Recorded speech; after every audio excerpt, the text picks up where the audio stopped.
동서, 김치에 도대체 뭘 넣은 거야? 뭐가요? 김장할 때 안 먹어봤어? 저는 그냥 어머님이 시키시는 대로 했는데 어머님은 맛있다고 그러시던데요. 왜요? 이상해요? 이상한 정도가 아니라 내가 전에 그랬지. 어머님 김치 점점 맛이 이상해지는 것 같다고. 어머님 입맛이 정말 끝났나 보다. 효진이 아빠도 갖다 버리라고 난리야. 아까 어머님한테 전화해서 이젠 김장하지 말라고 그러더라. 어머, 정말요? 어머님이 난리치시는데도 이런 김치 어떻게 먹느냐고. 내년부턴 김장 안 할 것 같아. 밥 빌리는 것도 이참에 끝낸다고 옆집 아저씨한테 전화할 거래. 참 희한하긴 하네. 오늘 이야기 속 주인공은 54세 장지숙 씨입니다. 그리고 그녀의 시어머니에 관한 이야기이죠. 장 씨는 젊어서부터 자신이 나이 들면 시어머니처럼 김장을 좋아하게 되나 궁금했습니다. 어째서 어르신들은 다들 김치에 집착할까? 골병이 나면서도 왜 굳이 100포기, 200포기씩 김장을 하나? 나이가 들면 이해하게 될 줄 알았습니다. 하지만 여전히 알 수 없었습니다. 50대 중반이 되어서도 시골에 불려가 배추 농사를 돕고 몇 날 며칠 동안 김장하느라 녹초가 아니라 거의 시체가 되어야 했죠. 그리고 남편. 김치를 별로 좋아하지도 않으면서 김장에 참여하지 않겠다고 말도 못하는 남의 편이었습니다. 장 씨가 김장은 그만하겠다고 얘기했을 때는 노인네 비위 좀 맞춰줄 수 있는 거 아니냐며 오히려 부부싸움까지 했습니다. 그리고 아픈 몸을 이끌고 가서 혼자서 중노동을 하게 생긴 장 씨는 이제 더 이상 참을 수 없었습니다. 지난 20여 년간 했으면 됐습니다. 김장이 그렇게 하고 싶다면 각자 자기 먹을 것만 해서 먹는 게 맞았습니다. 그게 아니라면 며느리를 공짜 노동력으로 부리는 건 이제 그만해야 했습니다. 장 씨도 곧 며느리를 볼 나이지만 시어머니를 보며 다짐했습니다. 장 씨가 결혼한 지 1년도 되지 않은 늦가을이었습니다. 시어머니로부터 김장하러 오라는 전화를 받았을 때 그저 김치 담그는 일이 얼마나 대수겠냐 싶었습니다. 장 씨의 친정 부모님도 한 번도 김장을 한 적이 없었습니다. 친정 아버지가 신김치를 좋아하지 않아서 필요하다면 그때그때 겉절이를 해먹지 김장김치를 먹지는 않았고 김치가 들어간 찌개 종류도 즐겨 먹지 않았습니다. 당신 김치 좋아했어? 시골로 내려가는 길, 장 씨가 남편에게 물었습니다. 남편이 김치를 먹는 모습을 별로 본 적이 없어서 의아했습니다. 아니, 안 좋아해. 근데 왜 김장하러 가는 거야? 그냥 우리 집은 원래 해마다 김장 크게 해. 온 식구 다 와서. 명절 같은 거라고 생각하면 돼. 남편의 대답에 젊은 날의 장 씨는 조금 놀랐습니다. 명절만 힘들면 될 줄 알았더니 김장은 생각하지도 못했죠. 그래도 1년에 한 번 정도면 괜찮다고 생각했습니다. 그런데 남편이 김장을 크게 한다고 말한 이유가 있었습니다. 그냥 집에서 10포기, 20포기 하는 것과는 차원이 달랐습니다. 금요일에 연차까지 내가면서 내려가길래 가서 먹고 노느라 그렇구나 싶었는데 그게 아니었습니다. 시골 시집에 도착하자 마당에는 산더미처럼 쌓인 배추들이 장 씨를 기다리고 있었습니다. 100포기는 우스워 보였습니다. 어머님, 이거 다 하시는 거예요? 이해가 안 갔습니다. 식구가 많다고 해도 남편 위로 큰형님과 누나 그리고 밑으로는 남동생 하나였습니다. 다른 친척들은 안 온다고 했는데 왜 이렇게까지 많이 하나 싶었습니다. 우리 집안 식구들 다 먹을 거 하고 작은 집에도 갖다 줘야 해. 이 정도는 해야 1년을 넉넉하게 먹지. 아, 네. 그럼 저는 뭐 하면 될까요? 저기 있는 앞치마 입고 고무장갑 껴. 가정집이 아닌 김치 공장에서 입을 법한 파란색 코팅된 앞치마를 입었습니다. 배추부터 씻어야지. 장씨와 큰 동서, 작은 동서 셋, 그리고 시어머니가 그 많은 배추를 절이기 시작했습니다. 남자들은 대야를 옮기거나 주로 힘쓰는 일을 했는데 사실상 여자들도 마찬가지였습니다. 이렇게 본격적으로 김장하는 것을 본 적이 없던 장씨는 혼이 빠지는 경험을 했습니다. 금요일에 회사까지 쉬어가면서 온 이유는 정말로 주말 내내 김장을 해야 했기 때문이었습니다. 연애 때도 남편이 김장하러 본가에 간다고 하면 참 가정적인 남자구나 생각했었는데 그런 문제가 아니었습니다. 그렇게 대충 하면 어떡해? 배춧잎 사이사이 잘 씻어야지. 다시 해. 시어머니의 지적은 끊이지 않았습니다. 그날은 유독 바람이 찼는데 찬물에 손을 담그고 배추를 한 포기 한 포기 씻다 보니 고무장갑을 껴도 손가락이 얼얼했습니다. 그리고 점심은 입으로 들어가는지 코로 들어가는지도 모르게 후딱 해치워야 했습니다. 허리를 못 펴고 일을 했습니다. 무거운 배추를 들었다 놨다 하니까 허리가 끊어질 것 같았습니다. 다음 날은 양념에 버무리는데 200포기 가까이 되는 배추는 여럿이 달려들어 버무려도 쉽게 끝나지 않았습니다. 정말로 김치 공장에 취직한 기분이었습니다. 그리고 절반은 상같이 쌓여있는 김치통으로 들어갔고 나머지는 웬 장독대에 옮겨 담았습니다. 나 이런 장독대에 김치 넣는 거 처음 봐. 우리 집은 이렇게 해. 마당에 장독대가 많아서 장식인 줄 알았는데 실제로 쓰는 장독대였던 모양이었습니다. 아주 전통적이네. 좋은 말로 포장은 했지만 기가 질리는 기분이었습니다. 김장은 금요일과 토요일, 이틀 내내 한시도 쉬지 않고 했습니다. 김치통에 담아서 보관하고 장독대에 넣어 옮기는 것까지 하니까 허리를 펴고 설 수조차 없었습니다. 작은 집에서는 김장이 끝나니까 슬그머니 와서 김치통만 5개를 가져갔습니다. 먹다가 나중에 장독대에 있는 것도 얻으러 온다고 했습니다. 그러니까 늘리고 늘려서 현재는 해마다 최소한 200포기는 한다고 들었습니다. 그리고 토요일 늦은 밤에는 돼지고기를 삶아서 김장김치와 먹으며 술판이 벌어졌습니다. 새벽까지 소주에 막걸리에 장씨가 따라가기엔 벅찬 문화였습니다. 그리고 다음날 아침에 숙취에 시달리며 숭늉과 함께 또다시 김장김치를 먹는 것까지가 임시 가족의 김장이었습니다. 그러니까 총 3일이 필요한 게 맞았죠. 김치 좀 싸가라. 집에 돌아가려는 장씨 부부에게 시어머니가 말했습니다. 일단 이것만 가져가고. 다 먹으면 또 가지러 와. 저희는 2통만 가져갈게요. 5통을 차에 실어주려는 시어머니에게 장씨가 손사래를 쳤습니다. 장씨와 남편 둘밖에 없는데 이렇게 많이 먹지도 못하고 가져가도 넣어놓을 김치냉장고도 없을 때였습니다. 베란다에 두고 익혀서 지져먹고 해. 아, 그래도 너무 많은데. 너도 김치 안 먹냐? 시어머니도 남편이 김치를 안 좋아하는 걸 알고 있는 모양이었습니다. 아, 조금 먹어요. 결국 합의 본 게 3통이었습니다.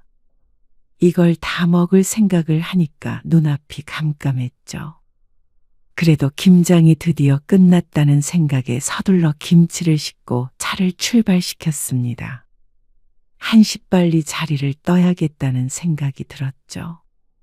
장씨는 집에 돌아와서 일요일 내내 끙끙 앓았습니다. 팔이 아파서 뭘 할 수도 없었고 허리는 뭐가 잘못된 게 아닌가 싶을 정도로 아팠죠. 괜찮아. 아니, 왜 이런 걸 말을 안 해준 거야? 말했잖아. 김장 크게 한다고. 남편은 장 씨보다 상태가 나아 보였습니다. 아무래도 대부분의 일을 며느리들이 해서 그런 듯 했습니다. 장 씨는 손가락도 부어서 구부리기가 힘들었습니다. 매년 해야 하는데 이렇게 알아누워서 어떡해. 꼭 남일 얘기하듯 말하는 남편이 너무 얄미웠습니다. 남편에게 김장은 당연한 연례 행사였지만 장 씨에게는 고문과도 같은 경험이었습니다. 그런데 그 해가 가장 쉬웠습니다. 김장 때만 딱 내려가서 며칠 고생하고 오면 됐으니 말이죠. 그때부터 매년 김장철이 오기 한 달 전부터 두려워지기 시작했습니다. 남편에게 하소연해봤자 1년에 한 번인데 참아라. 나이든 우리 어머니도 하신다라는 대답만 돌아올 뿐이었습니다. 그런데 결혼한 지 5년째 되던 해, 시어머니는 새로운 계획을 발표하셨습니다. 올해부터는 배추를 직접 키워서 김장하자. 사 먹는 배추는 비싸고 맛이 없어. 종자 좋은 걸로다가 심어가지고 김치 담가야겠다. 어머니, 그거 배추 농사 지으려면 일이 얼마나 많은데요. 시아버지는 당시에 편찮으셔서 농사를 지을 수 있는 상황이 아니었습니다. 그렇다면 과연 농사를 누가 지을 것이냐? 답은 정해져 있었습니다. 집에서 50m 정도 떨어진 곳에 밭이 200평 정도 있거든. 그게 옆집 밭인데 농사를 안 지으셔. 그 밭 빌려가지고 농사 짓기로 하셨대. 이게 다 무슨 소리인가 싶었습니다. 배추 농사를 직접 지어서 김장을 한다는 소리는 장씨 주위에서는 들어본 적이 없었습니다. 그리고 장씨가 망연자실한 이유는 농사를 짓는 것도 종종 내려가서 도와야 한다는 말 때문이었습니다. 김치 얻어먹는 입장에서 손 놓고 있을 수 없잖아. 다 같이 해야지. 김치를 공짜로 얻어먹는 것처럼 말하지만 노동은 처음부터 끝까지 다 했고 양념비도 각 집에서 나눠서 냈습니다. 차라리 우리는 김치 먹지 말자. 가지도 말고. 어떻게 그러냐. 나도 힘들어. 그런데 어떡해. 어머니가 무조건 그렇게 해야 한다는데. 아니 근데 우리 작년 김장김치 한참 남았잖아. 사실 김치를 그리 좋아하지도 않았지만 시어머니의 김치는 입맛에 맞지 않았습니다. 그래서 손이 잘 안 갔고 남편은 자신의 어머니의 김치인데도 잘 먹지 않았습니다. 그래서 매년 김치가 남았고 또 새로 김장한 김치를 받아오려면 있던 김치를 버릴 수밖에 없었습니다. 버리는 것도 일이었고 얼마나 죄스럽고 억울하던지. 고생고생해서 김장했던 기억에 눈물을 머금고 김치를 버리는 걸 남편도 뻔히 알면서 왜 자신의 어머니에게 한마디도 못하는지 몰랐습니다. 거의 1년 내내 김장을 위해서 사는 것 같은 어머니를 말리지 못했죠. 결국 다음 해부터는 정말로 농사를 지었습니다. 그렇게 김장은 1년짜리 프로젝트가 되어버렸습니다. 모종 심으러 와야지. 농사는커녕 화분 하나 키워본 적이 없었던 장 씨는 이렇게 손이 많이 가는 일인 줄 몰랐습니다. 모종을 심고 나중에 수확하면 되는 줄 알았지만 그 사이에 일이 무척 많았습니다. 그러니까 주말마다 자주 시골로 내려가야 했습니다. 떼약볕 아래서 허리를 굽히고 밭일을 하는데 내가 지금 여기서 뭘 하고 있나 싶었습니다. 김치라도 잘 먹으면 모르겠는데 사실상 장씨 부부에게는 전혀 이득이 없는 일이었습니다. 물론 모든 일들을 이득만 따져서 할 수는 없는 것이었지만 시집에 내려오기만 하면 고된 노동을 하니까 점점 꺼려질 수밖에 없었습니다. 그렇게 20년이 넘는 세월, 김장에 목을 매며 살았던 것 같았습니다. 명절보다도 더 지독했습니다. 그래서 그동안 김장철만 다가오면 남편과 마찰도 많이 생겼고 실제로 이혼 소리가 나올 만큼 크게 싸운 적도 있었습니다. 나 정말 올해는 안 가. 장 씨의 말에 남편이 한숨을 푹 내쉬었습니다. 그런데 이제는 1년에 한 번인데 그것 좀 참고 하면 안 되냐는 소리를 하지 못했습니다. 1년에 하루 이틀로 끝나는 일이 아니었으니 말이죠. 그리고 남편도 많이 지친 것 같았습니다. 어머니 때문에 마지못해 하는 것이지만 남편도 김장이 좋을 리가 없었습니다. 매번 그놈의 김장, 지긋지긋하다는 소리를 장씨만큼이나 많이 하는 게 남편이었습니다. 지긋지긋하면 당신이 좀 말을 해보라고. 김장하지 말란 소리 하면 어머니 쓰러지셔. 당신도 알잖아. 그러면 적어도 그렇게 많이는 하지 마시라고 얘기를 해야 할 거 아니야? 그런데 시어머니는 정반대의 생각을 하고 있는 것 같았습니다. 현이랑 현민이도 이번 김장 때 오라고 해라. 아, 애들도요? 장 씨의 아들, 딸들은 취직해서 따로 자취를 하고 있는데 김장에 같이 안 간 지는 아주 오래되었습니다. 이제 와서 갈 리가 없었습니다. 그리고 아들, 딸들은 장 씨 부부의 영향인지 몰라도 김치는 입에도 안 댔습니다. 와서 김장 돕고 김치도 2통씩 챙겨주면 좋지. 그래서 올해부터는 김장을 좀 더 해야겠어. 애들은 김치 잘 안 먹어요, 어머님. 김치를 먹어야 건강하지. 어머님, 오히려 김장하는 양을 좀 줄여야 할 것 같아요? 아무튼간 애들도 딱 널 닮아가지고. 그러니까 어렸을 때부터 많이 먹였어야지. 세상에 김치도 안 먹는 놈들이 어딨어? 남편이 아무 말도 안 하니 장 씨가 할 수밖에 없었습니다. 그런데 시어머니는 예상처럼 펄쩍 뛰며 장 씨를 나무랐습니다.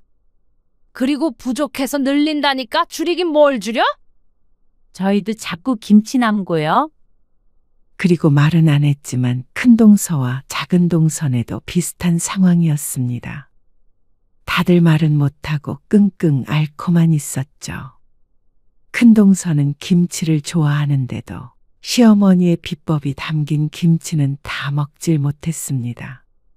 최근 들어서는 김치 맛도 변했다며 재작년부터는 김치를 거의 버려야 했다고 비밀스럽게 말해준 적도 있었습니다. 하지만 시어머니는 꿈쩍도 하지 않았습니다. 그러니까 가지고 가서 부지런히 먹으라니까 그러네. 창고에 김치 잔뜩 있어. 그리고 한 7, 8년 전에는 시골집 마당 쪽에 토굴같이 생긴 창고도 만들었습니다. 김치 보관할 장소가 부족하다는 것이 그 이유였습니다. 그리고 토굴에 넣어야 김치가 맛있다는 말을 듣고는 1년간 자식들을 들들 볶았죠. 자식들이 돈을 모아서 그 창고를 만들어줬는데 장 씨는 그걸 볼 때마다 속이 쓰린 기분이었습니다. 애들 모소면 네가 넉넉히 싸가서 나눠줘라. 며느리의 말은 들리지 않는 모양이었습니다. 무슨 말을 해도 시어머니의 고집을 꺾기가 힘들었습니다. 남편이나 다른 형제들이라도 좀 강력하게 말해줬으면 싶었는데 다들 무슨 효심이 그리 깊은 것인지 그 앞에서는 김치를 맛있게 먹는 척을 잘도 했습니다. 이 상황을 바꾸고 싶은 건 장 씨뿐인 것 같았죠. 그러다가 다음 해 장 씨가 허리를 다쳐 수술을 받게 되었습니다. 시골에 좀 내려갔다 올게. 남편은 어김없이 배추 농사를 지으러 내려갔습니다. 장 씨는 어쩌면 허리를 다친 게 낫다 싶기까지 했습니다. 시골에 다녀와도 이 정도 통증을 느꼈으니까 말이죠. 그런데 농사일에는 빠졌지만 김장날까지 피해갈 수는 없었습니다. 당신도 가긴 가야지. 이런 허리로 가서 김치 담그라는 거야? 올해는 쉴 거라 생각했는데 남편의 난감한 표정을 보니 진담으로 하는 말인 걸 알았습니다. 어머니가 무거운 거 안 들면 된다고 그러시니까. 어머니가 어쩌고 하는 저 주둥이를 콱 때려버리고 싶었습니다. 그런데 남편은 힘이 없었고 시어머니는 장 씨에게까지 전화를 걸어 신신당부를 했습니다.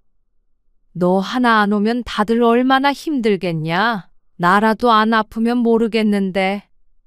늙은 몸뚱이가 말을 안 듣니까 너도 와서 거들어야 할 거 아니냐? 어머님, 저쪽으려 앉아서 일하는 걸 할 수가 없어서요. 아, 그러면 서서 하면 되지. 마음 같아서는 다 때려치겠다고 성질을 내고 싶었습니다.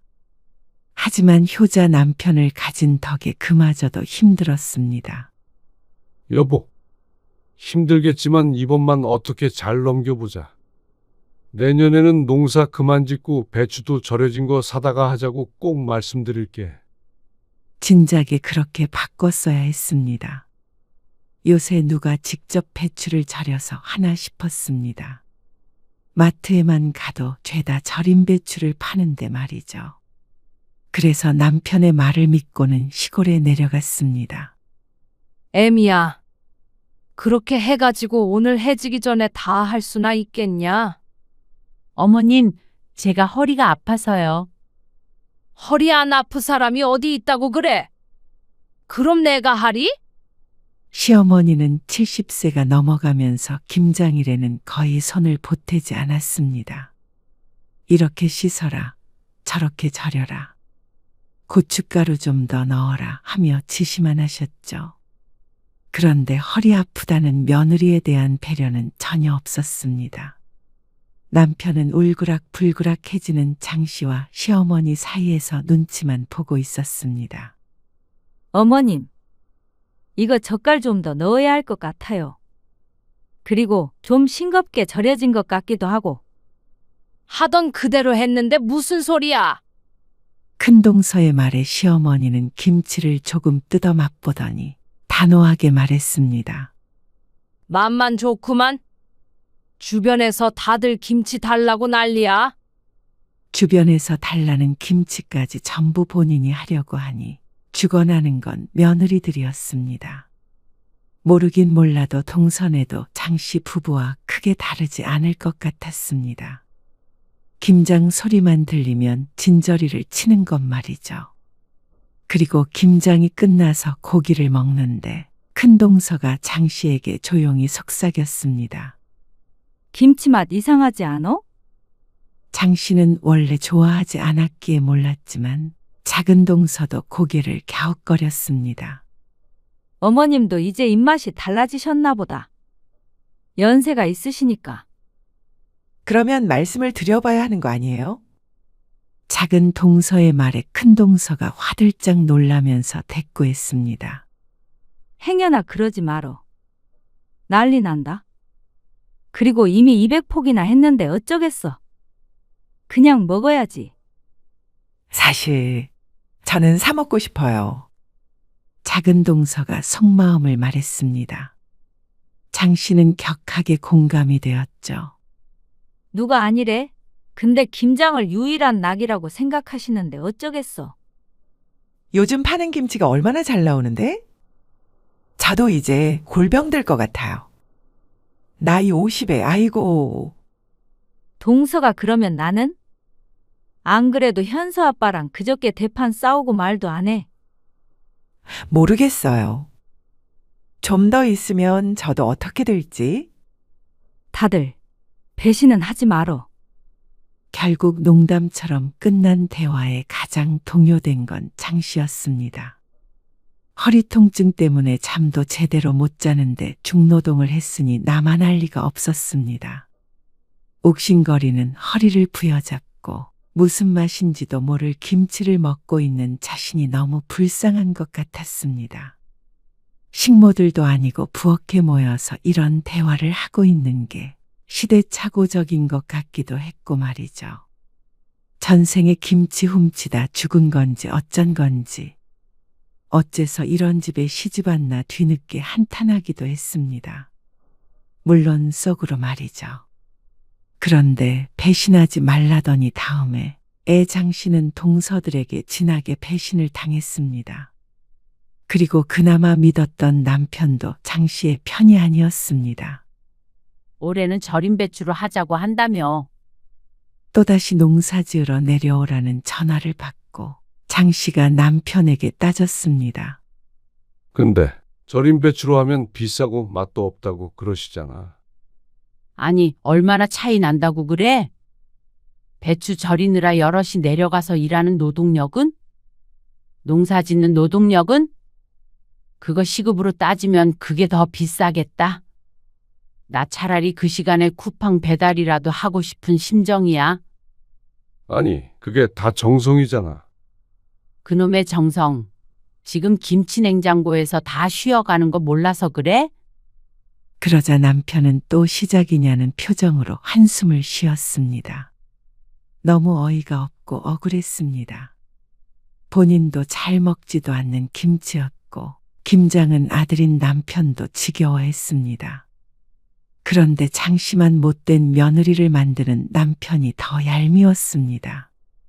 어머니한테 괜히 또 절임 배추 얘기 꺼내지 마. 일하는 건 난데 말도 못해? 당신 불만 많은 건 알겠는데. 그래도 우리 집 전통을 좀 존중해줘라. 그걸 왜 며느리들한테 시키는데? 우리도 하잖아. 효도한다고 생각해. 몇 년이나 남았다고 그래. 저번에 어머님 편찮으셔서 이제 김장 못할 거라고 당신이 그랬잖아.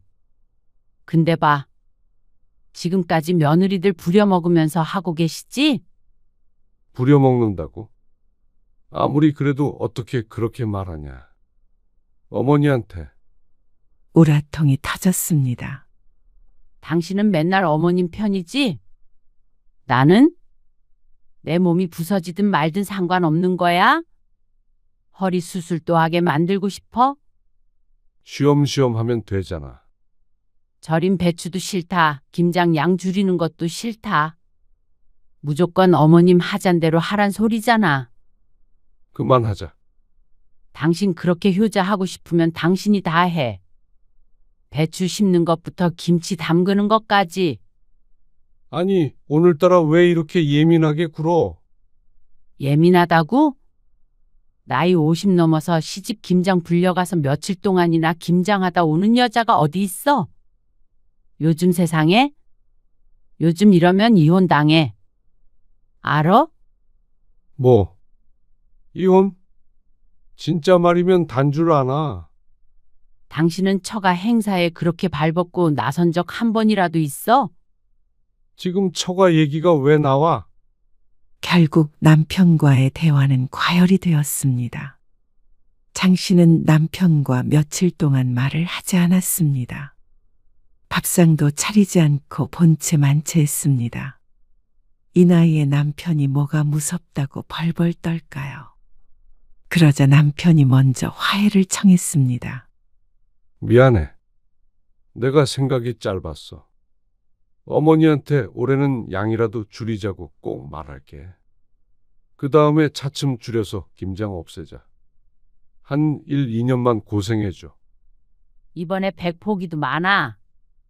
솔직히 다들 남아도는데 왜 그렇게 고집 부리시는 거야? 작은 집도 이제 안 가져가잖아. 가장 많이 가져다 먹었던 작은 집은 식구도 줄어서 김치를 조금씩 사다 먹겠다고 했습니다. 그래서 재작년부터는 먹을 사람이 남편 형제들밖에 없었죠. 그런데도 여전히 200포기를 고집했습니다. 어디다 갖다 팔아도 될 양이었습니다. 그러니까 매번 동네방네 나눠주고도 남아서 내려갈 때마다 김치통에 한가득 김치를 싸줘서 문제였습니다.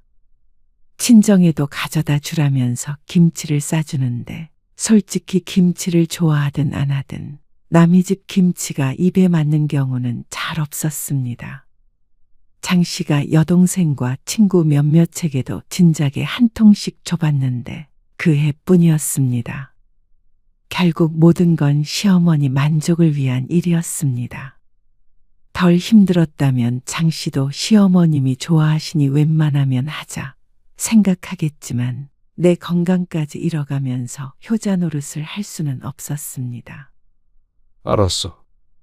어머니한테 말씀드릴게. 이번에는 정말로 약속 지켜? 알았어. 이번이 정말 마지막이야? 그런데 김장하는 날을 하루 앞두고 불길한 연락을 받았습니다. 형님, 죄송한데 저 내일 못 갈 것 같아요. 뭐?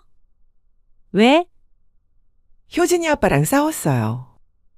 김장 때문에. 효진이 아빠가 다 때려치고 가지 말라고 소리치길래 그러자고 했어요. 그래서 저 지금 효진이랑 여행 왔어요. 장 씨는 할 말을 잃었습니다. 그 심정은 이해가 갔지만 장 씨도 사람인지라 덜컥 겁부터 났습니다. 작은 동서가 안 오면 큰 동서와 장 씨밖에 없는데 백포기만 한다고 하더라도 죽어나갈 각오를 해야 했습니다. 그래서 정말로 안 오게? 죄송해요. 전 솔직히 이 정도 했으면 할 만큼 했다고 생각해요. 그저께 작년 김장김치 다 버렸어요. 김치 들어갈 데 없어서. 근데 효진이 아빠가 그거 가지고 막 뭐라고 하는 거예요. 애휴하고 한숨이 절로 나왔습니다. 장 씨도 몇 번이고 겪은 일이었기 때문에 작은 동서가 무슨 말을 하는지 알고 있었습니다. 얼마나 속상했을지도 말이죠. 그래서 이제 다신 안 가기로 했어요. 장 씨는 대답을 하기가 어려웠습니다. 이해가 가는 것은 별개로 자신의 앞날이 걱정되었습니다. 그렇지만 작은 동서에게 왜 배신을 하느냐며 뭐라고 할 수도 없었습니다. 장 씨야말로 진작에 작은 동서처럼 했어야 했는지도 몰랐습니다.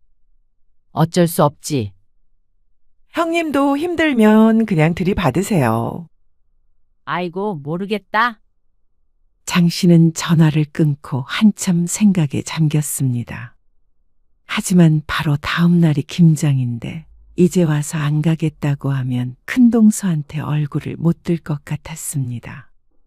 그런데 당일 아침 장 씨와 남편이 출발해서 시골로 내려가고 있는데 이번엔 큰 동서에게서 전화가 왔습니다. 동서, 동서 한마디에 장 씨의 가슴이 덜컥 내려앉았습니다. 작은 동서 못 간다며? 동서는 출발했어? 네.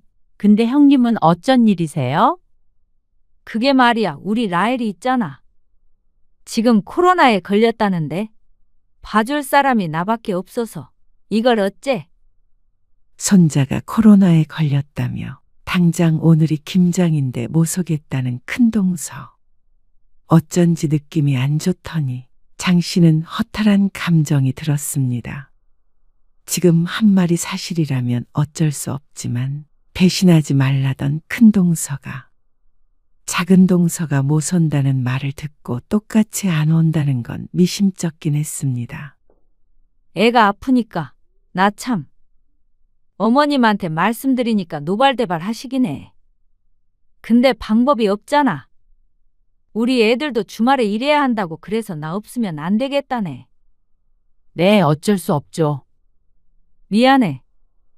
충분히 미안해야 할 상황은 맞았습니다. 하지만 동서들을 원망하는 게 무슨 의미인가 싶었습니다. 전부 다 피해자들인데 말이죠. 그러니까 전화를 끊고 남편을 쳐다보게 된 건 당연한 수순이었습니다. 뭐야? 형수도 못 온대? 형님한테 전화해 보던가? 그런데 참 아이러니한 게 남편이 형님에게 전화를 걸었더니 본인이 아이를 봐야 하는 것도 아닌데 안 오겠다고 한 것이었습니다. 일꾼 없이는 못 온다는 뜻인 듯 했죠. 그러면 지금 내려가고 있는 장 씨와 남편뿐이라는 건데 이 인원으로 어떻게 그 많은 김장을 하자는 것인지 몰랐습니다. 어떻게 우리끼리 해? 그럼 어떡해? 이제 와서 차 돌릴 수도 없고. 그리고 우리도 안 가면 어머니 혼자 어떻게 하라는 거야? 남편도 이 상황이 짜증이 났는지 목소리에도 그 기분이 묻어났습니다. 차 안은 조용했습니다. 도착할 때까지도 말이죠. 김장이 장난도 아니고 말이야. 괘씸한 것들. 시어머니는 화가 단단히 난 듯했습니다. 그런데 그보다 더 황당한 것은 장 씨였습니다. 마당에는 200포기는 될 듯한 배추가 있었습니다. 장 씨는 남편을 돌아보았습니다. 그러자 남편이 슬그머니 눈을 피했습니다. 분명히 줄이기로 했는데 어째서 작년과 똑같은지 몰랐습니다. 지난번에 배추 뽑을 때 장 씨는 허리가 아파서 오질 못했는데 남편은 분명히 알고 있었을 것이었습니다. 설마 이걸 다 하겠다는 것인지, 농사 지은 집에 뽑은 것이겠지 하고 소용없는 희망을 가져보았습니다. 이거 다 해야 해. 부지런히 해야겠다. 역시나 시어머니는 조금 할 생각이 전혀 없어 보였습니다. 이걸 어떻게 저희끼리 해요? 사실상 시어머니의 노동력은 없다고 보면 되고 남편도 할 줄 아는 건 무거운 걸 옮기는 것밖에 없었습니다. 그것도 혼자서는 안 되니까 장 씨와 같이 들어야 했죠. 말도 안 된다고 생각했습니다. 왜 못해? 부지런히 하면 되지. 어머님, 이거 절반, 아니, 한 30포기면 충분해요. 그래도 남아요. 뭐? 그걸 누구 코에 붙여? 매번 남아서 처치곤란인데 매년 왜 이렇게 많이 하시는 거예요? 처치곤란이라니. 담가두면 다 먹는다. 매달 김치 가져가라고 성화니까 다들 마지못해 내려올 때마다 김치를 가져가는데 시어머니는 진정 그걸 모르나 싶었습니다. 시누이조차 김치 그만 주라고 하는 걸 여러 번 보았는데 말이죠. 얼른 배추 씻어. 어머님, 정말 절인 배추 써요. 네? 장 씨도 더 이상은 무리였습니다. 도대체 김치가 뭐라고 이렇게까지 하는지 이해할 수가 없었습니다. 다들 맛있게 먹으면 또 모르겠는데 수요 없는 공급만 있으니 전부 다 헛노동이었습니다. 또 그 얘기야? 그게 얼마나 비싼 줄이나 알아? 비싸도 이 시간이며 정성이며 그 정도 갚해요. 그리고 그 배추를 어떻게 기른 건 줄 알고 사? 농약을 얼마나 쳤는지 어떻게 알고? 여보, 내가 많이 할 테니까 얼른 시작하자. 남편은 또다시 장 씨의 편이 아니었습니다. 시어머니의 언성이 높아지자 남편은 안절부절 못하며 장 씨를 말렸습니다. 결국 실질적인 김장은 장 씨 혼자 해야 하는 것이었습니다. 어머님, 며느리 잡을 일 있으세요? 뭐야? 다들 힘들어서 오지도 않고 먹지도 않는데 왜 이렇게 많이 하려고 그러시는데요? 수십 년 전통을 며느리 힘들다고 그만두냐? 그리고 다들 잘 먹는다니까 그러네. 안 그러냐? 네가 말해봐라. 시어머니가 남편을 향해 돌아보며 물었습니다. 그러자 남편이 우물쭈물하면서 대답했습니다. 그게 김치를 잘 안 먹긴 하는데. 그러자 시어머니가 도끼눈을 했습니다. 네가 그렇게 말하라고 시켰냐? 김치 안 먹는 집이 세상에 어디 있어? 그래서 기어이 네가 우리 집 전통을 말아먹어야 속이 시원해? 나 죽을 때까지 할 거야. 만약에 김장을 못하게 된다면 다 장 씨의 탓이라며 시어머니가 고래고래 소리를 질렀습니다. 이러다가 옆집에서도 나와 볼 것 같았습니다. 내가 그런다고 김장을 안 할 줄 알아? 다들 맛있다고 하는데 왜 너만 난리야? 그러자 찔끔한 남편이 금세 백기를 들었습니다. 아이고, 어머니. 알겠어요. 그냥 해본 소리예요. 다들 안 오고 저희끼리 하려니까 집사람이 겁을 먹었나 봐요. 겁먹을 게 뭐가 있어? 다 내가 시키는 대로만 하면 되는데. 네, 남편이 장 씨를 향해 눈치를 줬습니다. 우리끼리라도 얼른 하자는 듯한 눈빛이었습니다. 도대체가 살 수가 없었습니다. 동서에 전화를 받았을 때 장 씨도 남편과 싸우는 한이 있더라도 나도 못 가겠다 버텼어야 했습니다. 그런데 여기까지 온 이상 못하겠다고 하면 김장을 못한 게 전부 장 씨의 책임이 되는 것이었습니다. 아, 해치겠어? 빨리 못해? 해요, 해. 시어머니의 고집을 꺾을 수 없었습니다. 이런 남편을 믿고 있느니 장 씨는 차라리 스스로 이 고난을 헤쳐나가야 한다고 생각했습니다. 이렇게 질질 끌려다니다가는 내년에도 내후년에도 60, 70이 넘어서도 김장을 해야 할지도 몰랐습니다. 이 자리를 박차고 나가면 또 남편과 싸우고 내년에 제발 1, 2년만 고생해달라 설득당하고 그 지긋지긋한 과정을 다시 해야 했습니다. 장 씨는 마음을 독하게 먹었습니다. 올해로 김장을 끝내기로 결심했습니다. 그리고 그건 무조건 장 씨에 의해서가 아니라 시어머니에 의한 것이어야 했습니다. 그래야 자식 탓하며 김장의 미련을 두지 않을 것이니 말이죠. 장 씨는 그 순간부터 부지런히 움직였습니다. 허리가 끊어지는 한이 있더라도 끝까지 해내고 만다는 생각으로 하자 시어머니가 한마디를 보탰습니다. 허리 아프다더니 잘만 움직이는구만. 순꾀병이야. 장 씨는 속이 부글부글 끓었지만 참았습니다. 남편은 역시나 할 줄 아는 게 별로 없었습니다.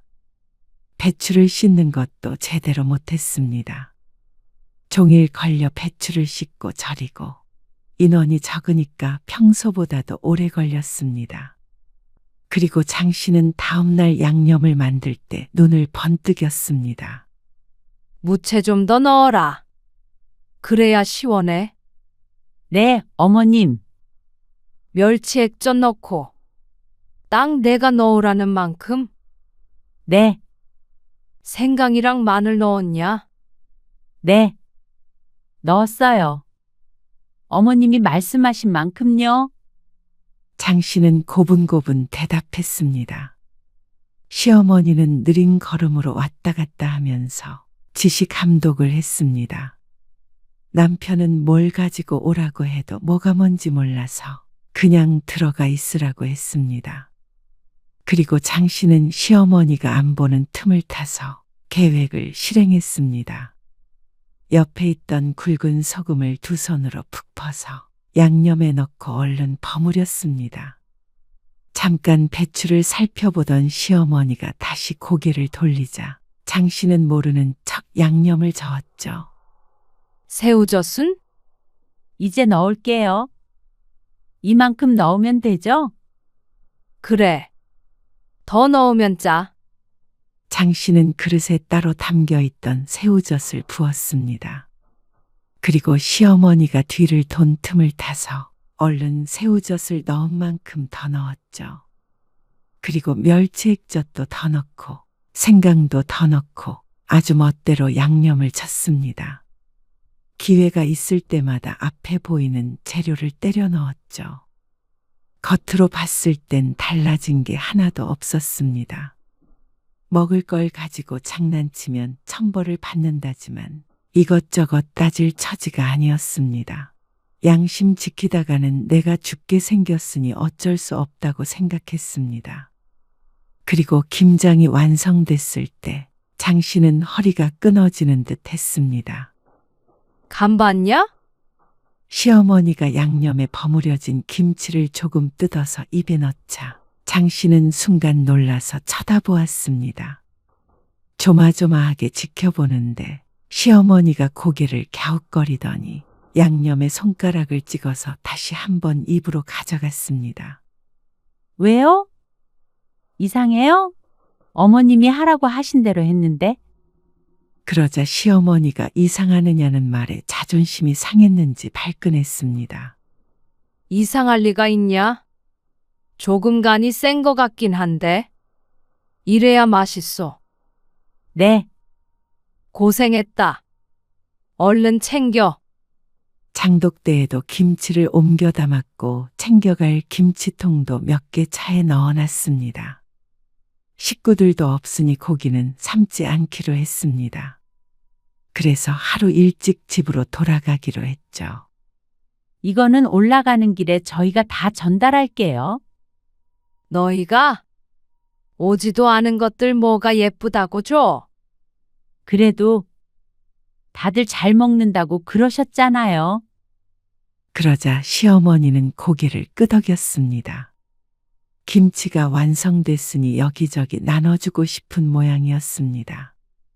이것까지 실어가서 옆집에도 한 통 주고 가. 네, 장 씨는 허리를 부여잡고 차를 탔습니다. 그러자 남편이 장 씨의 눈치를 봤습니다. 고생했어, 여보. 장 씨는 대답하지 않았습니다. 그런데 다른 식구들에게 김치를 다 전달해 주겠다는 말에 남편은 감동이라도 받은 것 같았습니다.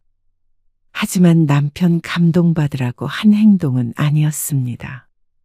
장 씨 부부가 형님 누나네 집에 들렸다가 동생 집까지 들려 김치를 주고 집으로 돌아오자 자정이 가까운 시간이 되었습니다.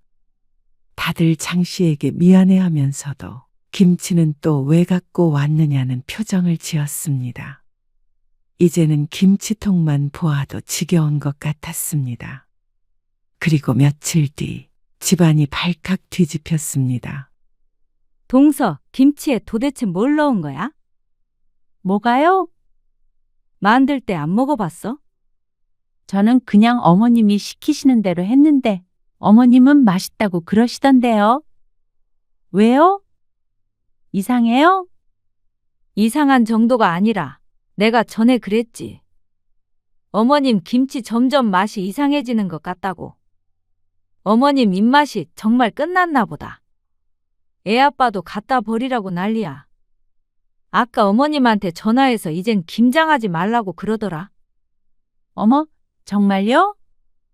어머님이 난리치시는데도 이런 김치 어떻게 먹느냐고. 참 희한하긴 하네. 그리고 작은 동서와 신우이에게도 전화가 왔습니다.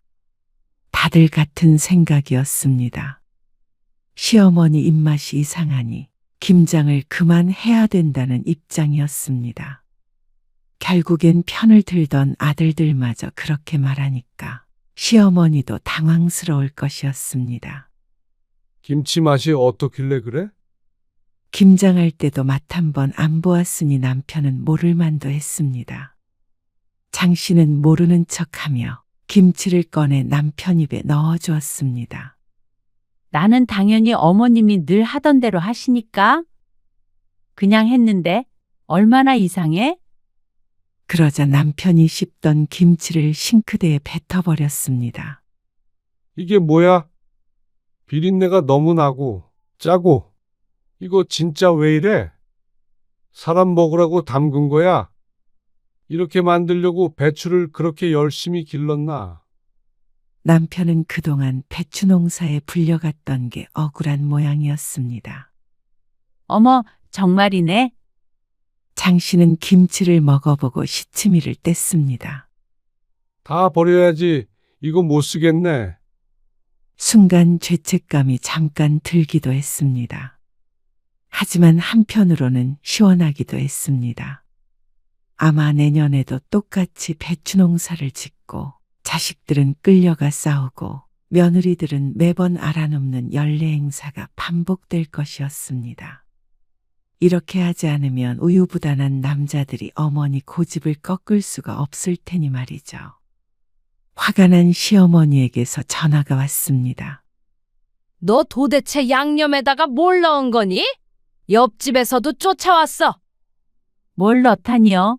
어머님이 넣으라고 하신 대로 넣었죠? 어머님도 바로 앞에서 보셨잖아요. 그러자 시어머니는 아무 말도 못했습니다. 장 씨의 말대로 모든 건 시어머니가 지시한 대로 이루어졌으니 말이죠. 그리고 어머님도 김치 다 됐을 때 맛 보셨잖아요.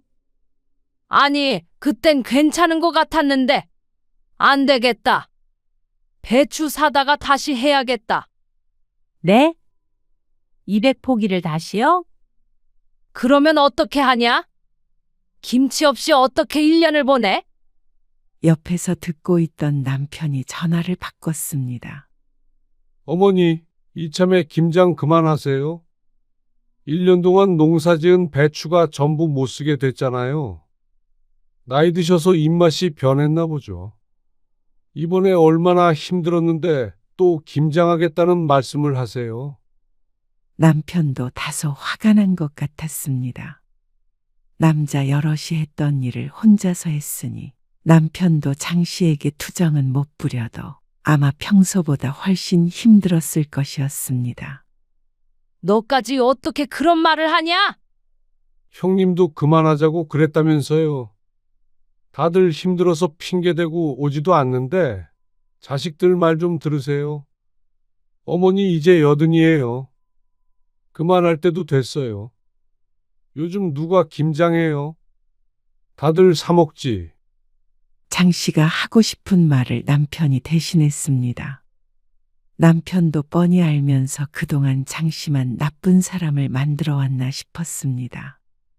시어머니는 자식들의 말에 충격을 받은 것 같았습니다. 하지만 장 씨는 알 수 있었습니다. 내년부터는 배추 농사도 없을 거고 김장도 없겠다는 걸 말이죠. 며느리들은 무척 좋아했습니다. 시어머니 입맛이 예전과 같지 않은 걸 안타까워하긴 했어도 결국엔 그 지긋지긋한 김장에서 해방됐으니 말이죠. 김치는 이제 사 먹어야 하나. 뭘 사 먹어? 먹지도 않는데. 그런가? 아이고, 어쨌거나 내년부터는 주말에 좀 쉴 수 있겠네. 남편은 김치에 미련이 없어 보였습니다. 아니, 오히려 좋아했습니다. 더 이상 농사 지으러 가지 않아도 되니 후련해 보이기도 했습니다. 음식을 못 쓰게 만들었다는 죄책감은 장씨 혼자만의 감정으로 끌어안기로 했습니다. 앞으로 버려질 김치들에 비하면 작은 희생이었습니다. 그리고 시어머니에게도 몹쓸 짓을 했다 싶긴 했지만 20년 넘게 욕먹어가며 고생한 걸 생각하면 이 정도는 애교라고 생각했죠.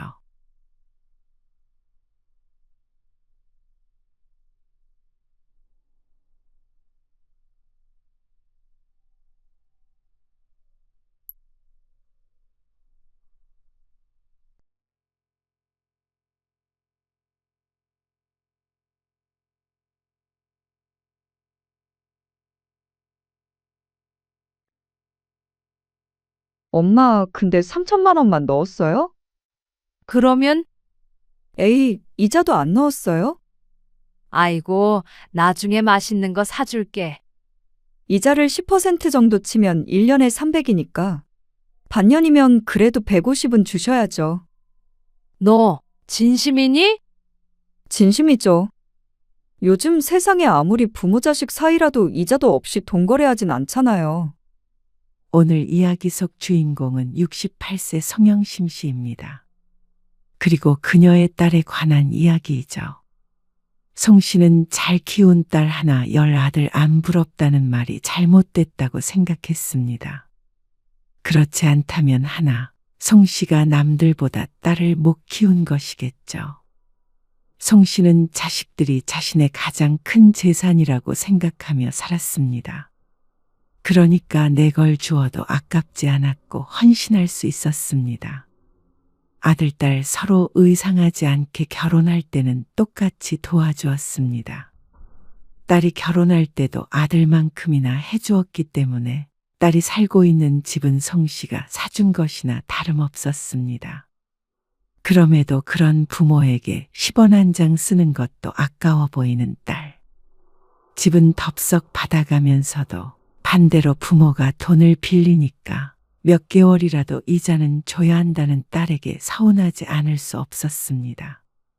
부모 자식 간에도 돈 문제는 확실히 해야 한다며 말이죠. 그렇게 따지면 송 씨가 딸에게 받아야 할 돈은 계산조차 힘들었습니다. 그러면서 또 친정에게는 어찌나 잘하는지. 송 씨도 이제 더 이상 허튼 돈을 쓰고 싶지 않았습니다. 부모 위하지도 않고 자기 이익만 챙기려 하는 딸이 예쁘지도 않았죠. 그래서 딸의 말처럼 부모 사이라도 돈 관계를 확실히 한다는 게 어떤 것인지 보여줄 생각이었습니다. 송 씨는 아들 하나, 딸도 하나 있었습니다. 아들은 결혼할 때 송 씨가 전세금을 마련해 주었습니다. 그리고 2년 뒤에 딸이 결혼할 때도 딱 그만큼 지원해 줬는데 형태는 조금 달랐습니다. 그 돈이랑 제가 모은 돈이랑 보태가지고 집을 사서 시작하는 게 좋을 것 같아요. 그럼 좋지. 송 씨는 그 돈을 딸이 어떻게 쓰던지 상관없었습니다. 앞으로 살아갈 미천을 주었으니 이 다음부터는 자식들의 몫이라고 생각했죠. 그런데 순조로울 것 같았던 딸의 신혼집 마련은 시작부터 삐그덕거렸습니다. 엄마, 상의할 게 있어서 왔어요. 어느 날 딸이 어두운 낯빛으로 찾아왔습니다. 결혼 준비로 들떠야 할 때의 말이죠. 왜? 무슨 일인데? 이사할 집 못 구했어? 그게 마음에 드는 집은 있는데요. 그런데 진명애 때문에요. 진명이가 왜? 아니, 내가 이기적인 건지는 모르겠는데. 사실 시댁에서는 아무것도 못 보태주신다고 그러는 상황인데, 현성 씨가 진명이를 자기랑 반씩해야 된다고 그러잖아요. 박서방도 보태면 그렇게 해줘야겠지. 송 씨의 말에 딸이 조금 머뭇거리며 말했습니다. 박서방이 보태겠다는 돈이 1,000만 원인데? 그 말엔 송 씨도 눈을 크게 떴습니다. 딸이 보태는 금액보다도 훨씬 적은 돈이었습니다. 그런데 절반씩 명의를 하자니까 딸이 고민을 할 만도 하다고 생각했습니다. 아무리 사랑으로 하는 결혼이지만 말이죠. 그래서 엄마가 돈 보태준 거라서 그건 안 될 것 같다고 그랬어요. 현성 씨 1,000만 원은 다른 일에 쓰자고 했고. 그래? 그래서 명의를 일단은 나랑 엄마랑 이렇게 해야 할 것 같은데. 그리고 그렇게 하면 일단 증여세는 안 내도 되는 거잖아요. 받아도 나중에 받는 게 낫겠어요. 둘이 잘 상의해봐.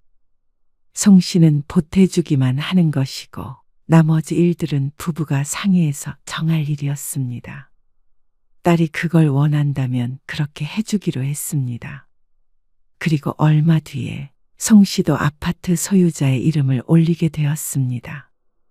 딸과 이팔의 지분으로 나누어졌습니다.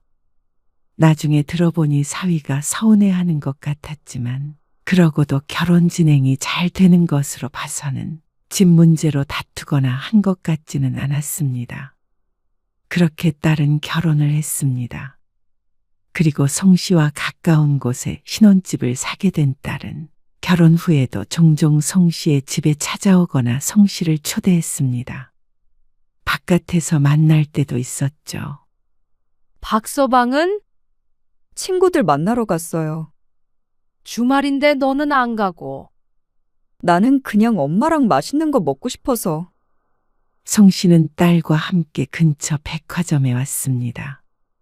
딸이 살 것도 있고 밥도 같이 먹자며 데리고 온 곳이었습니다. 사실 송 씨는 내심 기대했습니다. 닷새쯤 뒤가 송 씨의 생일이었는데 그것 때문에 주말에 미리 불러내서 생일 선물이라도 사주려는 것인가 싶었죠. 엄마, 이건 어때요? 예쁘네. 잘 어울려. 이건요? 이거는 현성 씨한테 좋을 것 같은데. 그런데 딸이 집어드는 것마다 죄다 자기들 것뿐이었습니다. 생일을 잊은 건가 싶어서 조금 섭섭했죠. 그리고 그게 끝이 아니었습니다. 엄마, 이건 엄마가 사줘요. 딸은 코트를 몸에다 대보고 하더니 가격표를 보고 송 씨에게 말했습니다. 백화점에 데려왔으면 네가 사줘야지. 왜 엄마한테 사달라고 해? 엄마가 딸 옷 좀 사줄 수도 있지. 네가 한번 엄마 옷 좀 사줘봐라. 생각해보니 이런데 같이 와도 딸이 송 씨를 사준 적은 한 번도 없었던 것 같았습니다. 결혼 전에는 박봉의 직장인이라며 그리고 또 그전에는 가난한 대학생이라면서 자연스레 송 씨가 계산하게 했습니다. 그런데 결혼해서까지 이거 사줘라 저거 사줘라 하는 건 잘못된 거 아닌가 싶었습니다. 그것도 송 씨의 생일을 앞두고 있는 때 말이죠. 그런데 불퉁한 송 씨의 목소리를 듣더니 딸이 말했습니다. 이건 엄마가 나한테 주는 선물이에요. 무슨 선물? 생일도 아니고. 임신 선물. 그러면서 송 씨를 바라보며 씩하고 웃는 딸. 송 씨는 깜짝 놀라 딸을 쳐다보았습니다. 너 임신했니? 그러자 딸이 고개를 끄덕였습니다. 그거 말하려고 데이트하자고 한 거예요. 딸은 결국 그 코트를 송 씨가 계산하도록 만들었습니다. 임신을 했어도 어쩐지 딸의 꿰매에 넘어간 것 같기는 하지만 기분이 좋아 원하는 대로 해주고 말았죠. 그런데 이제 시작이었습니다. 갖은 명목으로 어찌나 친정엄마를 벗겨먹으려고 하는지 딸에게 연락만 오면 겁이 날 지경이었습니다. 엄마, 나 차 빼고 있을게요. 역시나 보름 만에 만나서 같이 밥을 먹었는데 계산할 생각은 전혀 하지 않고 쏙 나가버렸습니다. 딸만 있는 것이 아니라 사위도 함께 있었는데도 말이죠. 처음엔 민망해하던 사위도 시간이 지날수록 딸처럼 변해갔습니다. 당연히 송 씨가 계산할 거라고 생각하는지 차키를 챙겨서 자연스럽게 딸이랑 가게를 나갔습니다. 송 씨는 어처구니가 없으면서도 계산을 하고 뒤쫓아갔습니다. 이럴 거면 뭐하러 만나느냐 하겠지만 송 씨는 말로는 핀잔에도 딸에게 쓰는 돈이 아깝지 않았습니다. 그리고 딸도 그걸 알고 있기에 이렇게 편하게 구는 것이고 말이죠. 맞벌이에서 경제적으로 어려운 상황도 아닐 텐데 딸은 송 씨를 만나서 지갑을 여는 일이 없었습니다. 시집을 가도 달라지지 않는 듯 했습니다. 그런데 어느 날 딸이 안사돈과 통화하는 걸 듣고는 조금 황당했습니다. 네. 어머님. 어머, 정말요? 생신이신데 그 정도는 해야죠. 다음번엔 더 좋은 곳 모시고 갈게요. 네. 다음 주요? 네. 현성 씨랑 갈게요. 어머님 좋아하는 꽃게 사갈까요? 네. 다음 주에 뵐게요. 시어머니한테 참 잘한다 싶었습니다. 지난번에 어디 여행 다녀온다는 말은 들었어도 사돈네와 가는 줄은 몰랐는데 안사돈의 생일이었던 모양이었습니다. 생일에 여행도 데리고 갔다는 점이 송 씨 입장에서는 의외였습니다. 지난 송 씨의 생일에서는 생일 기념으로 만나자고 해놓고는 갈비집에서 잔뜩 먹고 계산도 안 하고 가버려서 아들 내외만 계산을 했으니 말이죠. 이렇게 보면 친정에서만 짜게 구는 것 같아서 조금 속상했습니다. 물론 시부모에게 잘 보이고 싶은 딸의 입장도 알겠지만 친정에서는 퍼가기만 하고 시집에는 퍼주기만 하는 것 같으니까 마음이 조금 그랬습니다. 그리고 얼마 안 있어 딸이 출산을 했습니다. 엄마, 좀 와줘요.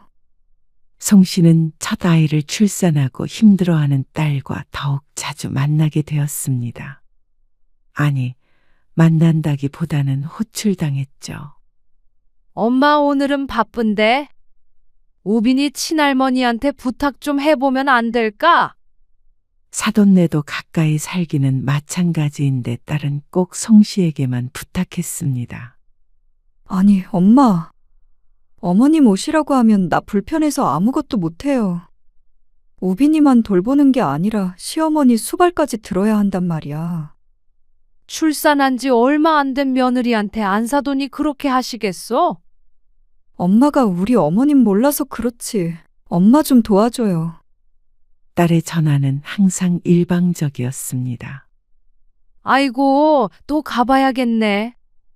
당신은 민종이네 애 낳았을 때도 그러더니 애만 보다가 늙겠어. 3년 전에 아들네가 출산했을 때도 송 씨가 자주 봐줬습니다. 그런데 그때와는 조금 다르긴 했습니다. 당시엔 아이를 돌봐준 대가로 용돈을 쏠쏠하게 받아서 주말 같은 때에는 그 돈으로 놀러도 가고 했죠. 그래서 그런 재미라도 있었고 며느리가 과한 부탁은 하지 않았습니다. 그런데 딸은 친정엄마라 그런가 도무지 거리라는 것도 없었습니다. 엄마, 밥 좀 차려줘요. 애 봐주러 왔지 밥 차려주러 왔니? 나 힘들단 말이야. 또 자식의 죽는 소리에 송 씨의 몸이 자동적으로 움직였습니다. 한숨은 나왔습니다. 그리고 가끔은 서운한 마음도 들었습니다. 친정엄마가 여러 방면으로 도와주는 게 딸에게는 당연한 일처럼 여겨지는 것 같아서 말이죠. 올 때 뭐 좀 사다 줘라, 반찬 뭐 좀 해줘라 부탁은 잘만 하면서 고생했다고 용돈 한 푼 주는 법이 없었습니다. 그러던 어느 날이었습니다. 시부모만 모시고 여행에 다녀온 것이 마음에 걸렸던 것인지 남편의 생일에 딸이 말했습니다. 엄마, 아빠 생신에 여행 가는 게 어때요? 여행? 아빠가 좋아하시려나? 남편이 워낙 여행을 안 좋아하는 성격이라 생일에 여행 가자고 하면 글쎄 따라갈지 안 갈지 몰랐습니다. 아빠는 그냥 다 같이 횟집 같은 데서 밥 먹고 술 한잔 하고 그런 걸 좋아하시지. 그래도 나 결혼하고 같이 여행 간 적도 없잖아요. 아빠한테 한번 여쭤볼게. 해외여행 가면 좋겠는데? 국내 여행도 가자고 사정을 해야 할 텐데 해외여행을 과연 갈까 싶었습니다. 그리고 아직 손자도 어렸습니다. 우빈이가 장시간 비행기 탈 수 있어? 장시간은 힘들어도 가까운 데는 갈 수 있죠. 그래? 해외? 엄마도 가고 싶구나? 딸이 짓궂게 웃었습니다. 송 씨는 생각해보니 해외여행을 한 적이 한 번도 없었습니다. 남들 동남아다 중국이다 해가며 밥 먹듯이 가는데도 말이죠. 남편이 워낙 여행을 안 좋아하기도 했고 송 씨도 그런 데는 돈이 많이 들 것 같아서 아깝다는 생각이 들었습니다. 그래서 제주도 여행을 다녀오는 것이 고작이었습니다. 그래서 딸의 제안에 솔깃했습니다. 여보, 미애가 당신 생일 때 같이 해외여행 가고 싶다는데 어떻게 생각해요? 뭐? 해외여행? 아이고, 됐어. 그냥 밥 한 끼 같이 먹으면 되지. 여행을 왜 가? 그것도 해외식이나. 그래도 우리 맨날 생일마다 밥만 먹었잖아요. 지난번에 미애가 시부모 모시고 여행 갔나 보던데. 그래? 우리도 딸 덕에 해외여행 좀 가보자고요. 그러자 남편이 잠시 생각에 잠겼습니다. 그러면 제주도나 울릉도 같은 데 가. 또요? 지겹지도 않아요. 아, 우리나라에도 좋은 데가 얼마나 많은데. 그건 알지만 우리도 이제 나이가 있는데 조금이라도 건강할 때 외국도 가보고 그러고 싶어요. 이러다가 옆 나라 한번 못 가보고 눈 감으면 억울할 것 같아. 억울하기까지 해. 그럼 억울하죠. 그리고 자식이 같이 가자고 보내준다는데 거절하면 바보 아닌가? 남편이 고심하더니 고개를 끄덕였습니다. 아이고, 가. 그럼. 그러자 송 씨의 얼굴이 밝아졌습니다. 신이 나서 딸에게 전화를 걸었습니다. 미애야, 아빠가 외국으로 여행 가자고 그러시네. 어머, 정말요? 설득하는데 한참 걸릴 줄 알았는데. 딸도 무척 좋아했습니다. 그럼 우리가 여행 계획 짜고 할게요. 그래. 우리는 날짜는 아무 때나 상관없으니까 너희 일정에 맞춰. 우빈이 힘드니까 너무 먼 곳으로는 말고. 알겠어요. 송 씨는 처음에 딸에게 들었을 때는 그다지 좋다는 생각을 하지 않았는데 남편마저 허락해서 현실이 되니까 얼떨떨하기도 했고 설레기도 했습니다. 그래서 주변에다가 딸이 외국 여행 보내준다면서 자랑도 좀 하고 다녔죠. 그나저나 외국 여행 가려면 가방도 좀 큰 걸로 사야 하나? 한 달이나 남았는데 벌써부터 그래? 한 달이면 얼마 안 남은 거잖아요. 베트남으로 간다던데 베트남 여행 책도 하나 사와야겠다. 우빈이 힘들지 않아? 베트남이면 비행기도 몇 시간 타고 가야 하지 않나? 에이, 우리가 돌아가면서 보면 되죠. 우빈이 얌전해서 잘 탈 거려. 그렇게 좋아? 좋죠, 그럼. 며칠 동안 싱글벙글 했습니다. 잠깐만요. 미네 전화 왔다. 때마침 딸에게서 전화가 걸려왔습니다.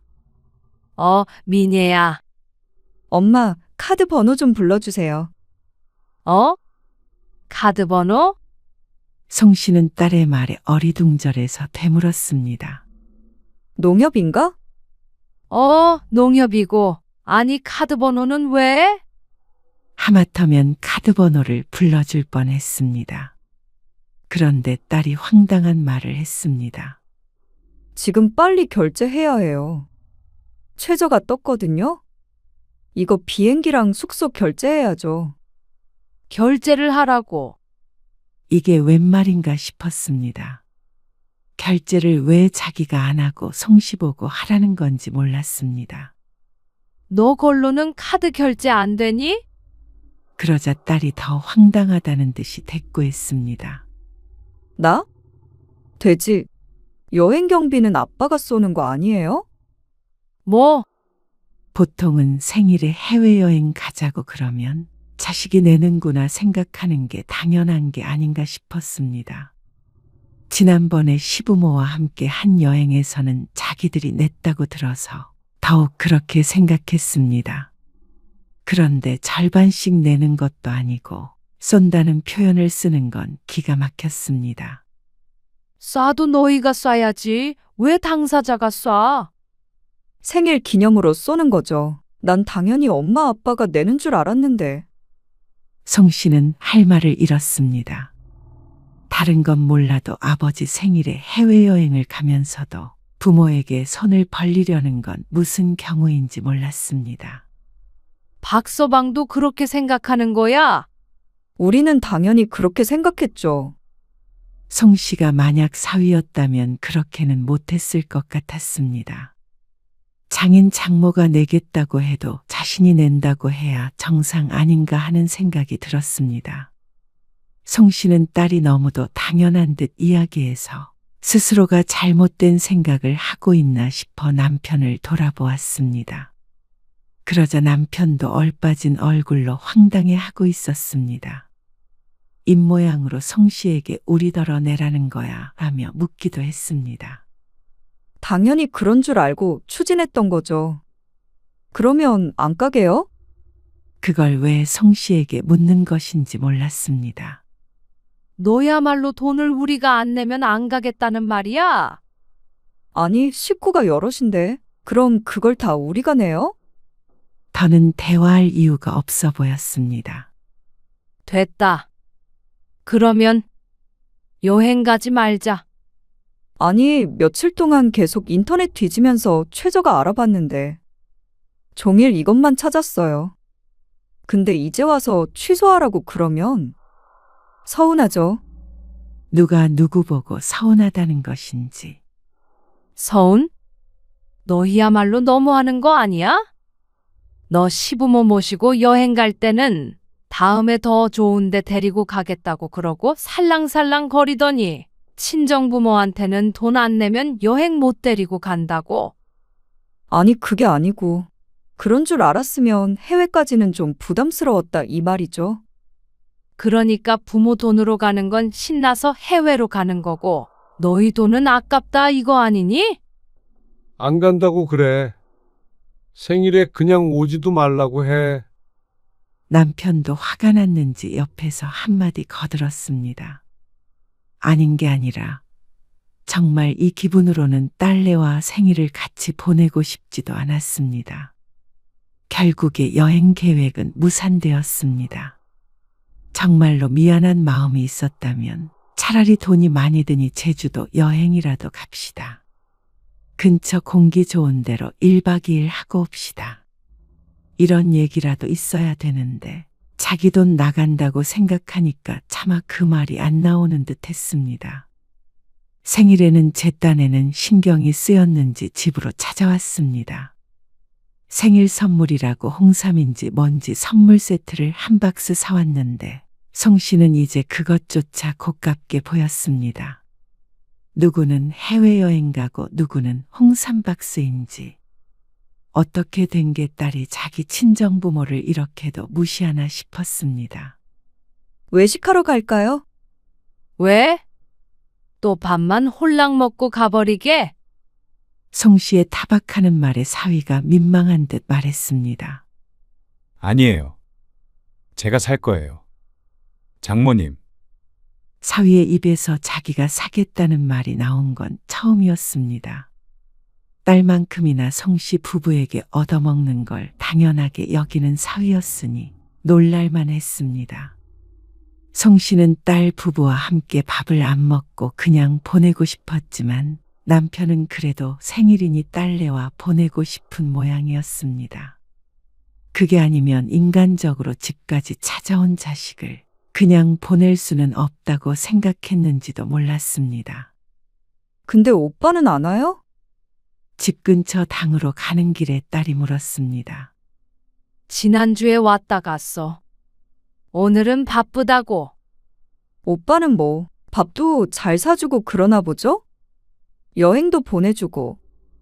뭐든 딸보다 나았습니다. 아들이 다른 사람보다 특별히 과하게 챙긴다고 할 수도 없었지만 평범했습니다. 생일에 적당한 용돈을 서로 주고받고 밥 먹으러 가면 아들이 살 때도 있고 송 씨 부부가 살 때도 있고 말이죠. 그 정도만 돼도 송 씨가 이렇게 서운하지는 않았습니다. 오늘은 우리가 살게요. 그러니까 기분 풀어요. 나도 돈 많으면 엄마 아빠 모시고 유럽 여행 갔죠. 베트남이 아니라. 너스레를 떠는 딸이 얄미웠지만 더는 따지지 않았습니다. 그래도 송 씨 부부의 기분을 풀려고 노력하고 있는 게 가상하다 여겼죠. 송 씨와 남편은 딸 부부가 계산하기 전에 먼저 식당을 나왔습니다. 신경 쓰며 먹었더니 소화도 잘 안 되는 것 같고 계산하는 옆에 서서 기다리고 싶지도 않았습니다. 아이고, 나 휴대폰 두고 왔다. 안에다가? 잠깐만요. 내가 가져올게요. 송 씨가 남편을 밖에 세워두고 서둘러 다시 안으로 들어갔습니다. 룸처럼 나눠진 공간이었는데 코너를 돌아가자 딸과 사위의 목소리가 들렸습니다. 계산을 하고 다시 테이블로 돌아온 것 같았습니다. 휴대폰을 챙기러 왔나 싶어 고개를 갸웃거렸습니다. 어머님이 뭘 하셔? 뭐라고 하시긴. 좋아하시지. 며느리 덕에 새집 이사했다고. 그래? 더 못 보태드려서 죄송하다고 말씀드려. 3천만 원이면 충분해. 고맙다고 그러셨어. 갚겠다고 그러시던데. 에이, 갚긴 뭘 갚어. 어머님, 아버님 이사하시는데 아들 며느리가 그 정도는 해드려야지. 가만히 대화를 듣다 보니 참 이상했습니다. 짐작해보면 사돈네가 이사를 하는데 딸과 사위가 돈을 보탠 것 같았습니다. 아까 듣기론 3천만 원이라고 하는 것 같았습니다. 새 집으로 이사하는데 3천이면 크다고 할 수 있는 돈은 아니었습니다. 하지만 그 돈이 딸에게서 나온 것이라고 생각하면 송 씨 입장에선 억만금같이 느껴졌습니다. 밥 한 끼 얻어먹으려면 이렇게나 힘든데 어째서 늘 자신을 도와주는 친정부모보다도 시부모를 더 챙기는 것인지 몰랐습니다. 그게 딸이 시집에서 예쁨 받는 길이라고 생각한다면 조금 불공평해도 참을 수 있었습니다. 하지만 그렇다면 적어도 사위는 딸이 시집에 하는 만큼 송씨 부부에게 해야 하는 거 아닌가 싶었습니다. 어째서 송씨 부부는 퍼주기만 하고 사돈네는 해준 것 하나 없이 받기만 해도 되는 것인 것 몰랐습니다. 과연 송씨 부부가 이사가기 위해 3천만 원만 보태주라고 했다면 저렇게 선뜻 내줬을지 궁금했습니다. 그래서 송씨는 대화 중인 딸을 놀라게 하는 대신에 아무것도 모른 척을 했습니다. 너희 아버지 휴대폰 못 봤니? 어? 엄마? 나간 거 아니었어요? 아빠가 휴대폰을 안에 두고 왔다고 해서 찾으러 왔지. 딸과 사위가 서로 눈치를 보았습니다. 송씨는 그 모습을 보고도 아무렇지 않게 말했습니다. 거기 의자 쪽에 있을 텐데. 아, 저기 있네요. 사위가 남편이 앉았던 의자 옆에서 휴대폰을 집어서 건넸습니다. 얼른 가자. 송씨가 웃으며 말하자 딸이 안심하는 기색이었습니다. 그렇게 아무 일 없었다는 듯이 헤어졌습니다. 그리고 얼마 안 있어서 딸이 아이 좀 봐달라고 불렀습니다. 여행 사건 이후로 애는 안 봐주고 있었는데 생일에 만회를 했다고 생각했는지 은근슬쩍 부르길래 송씨도 딸 집으로 갔습니다. 나 얼른 나갔다 올게요. 딸은 볼 일이 있다며 나가서 한두 시간쯤 있다가 금방 들어왔습니다. 평소 같았으면 바로 돌아왔겠지만 송씨는 딸을 식탁 앞에 앉혔습니다. 민예야, 엄마가 부탁이 있는데. 무슨 부탁이요? 송씨가 딸의 손을 붙잡으며 말했습니다. 엄마 아빠가 급하게 3천만 원 정도가 필요해. 혹시 좀 빌려줄 수 있니? 3천만 원이요? 딸의 눈이 화등잔만 해졌습니다. 3천만 원 없으세요? 현금 있던 거 네 아빠가 전부 고모 빌려줘 버려가지고. 급히 쓰려니까 없네. 아, 딸이 무척 곤란한 표정을 지었습니다. 금방 갚어. 고모가 아무리 못해도 반년 안에는 돌려주기로 했거든. 3천이면 너무 큰데. 오빠한테 전화해 보셨어요? 너희 오빠 요새 힘들어서 죽을라 그래. 그러자 딸이 난감한 듯 눈을 이리저리 굴렸습니다. 그러더니 미안한 표정으로 대꾸했죠. 어쩌죠? 우리도 빠듯한데. 우리 둘 월급 반하고. 금방 주는데도 어려워? 사실 송씨도 그럴 줄 알면서도 물은 것이었습니다. 3천만 원은커녕 3천 원도 안 쓰려는 딸인데 그렇게 큰 돈을 빌려준다고 할 리가 없을 것 같았습니다. 하지만 그래도 확인하고 싶은 마음이 컸습니다. 그럼에도 불구하고 결과를 알고 있었음에도 불구하고 허탈한 감정이 앞섰습니다.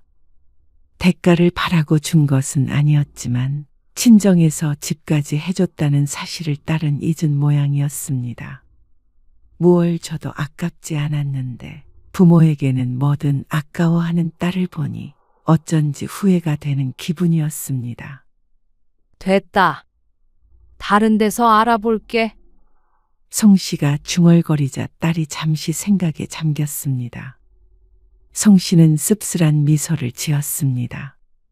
이게 다 무슨 의미인가 싶었습니다. 홧김에 해본 말이었지만 혼자 속으로 비참해지고 끝난 혼자만의 내기 같은 것이었습니다. 내가 자식에게 준 것이었는데 그걸 돌려받지 못해 속상해하는 스스로가 싫었고 그렇게 만든 딸에게 섭섭했습니다. 차라리 공평하게 시부모에게도 그랬다면 짠순이구나 하고 말았겠지만 친정부모에게만 박하게 구는 건 상처가 될 수밖에 없었습니다. 그런데 그때 딸이 말했습니다. 알겠어요. 3천만 원 빌려드릴게요. 1년 뒤에 주셔요. 1년?